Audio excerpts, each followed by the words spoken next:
Here are a few PMax practices you absolutely want to have in place. Number one, first and foremost, do not forget to exclude your brand terms and capture them in a dedicated search or shopping campaign, unless you have a good reason to do otherwise. How to exclude your brand terms? You go here, you click on the button, and then you scroll all the way down, additional settings, and then here's where you exclude your brand. Number two, always implement the latest version of Micro PMax script. Where to find it? Normally he would release it on LinkedIn. Otherwise, for those of you who are members, you can find it on microdes.circle.so and then go on members PMax scripts and then copy the code here. Then once you have the code, whether you got it from LinkedIn on the or Microdes PMax Microdes website, you can go on tools, bulk actions, script, and then you can add it here.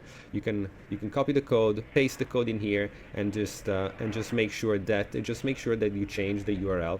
Otherwise, all the information are normally given by Mike on the LinkedIn post. Number three, implement the PMax placement exclusion suggestion script created by this gentleman here. I'd love to give him credit. I just don't know how to pronounce his name, so I'm not gonna make a fool of myself. But if you want to access the script, just go on his website, and then you'll find it. You'll find it there. So what you want to do, what the script does, actually, creates a list of all the placement that PMax is currently using, and then makes a list of suggestion based on a number of set parameters. What you want to do is then revise the list and then exclude them from your PMax campaign.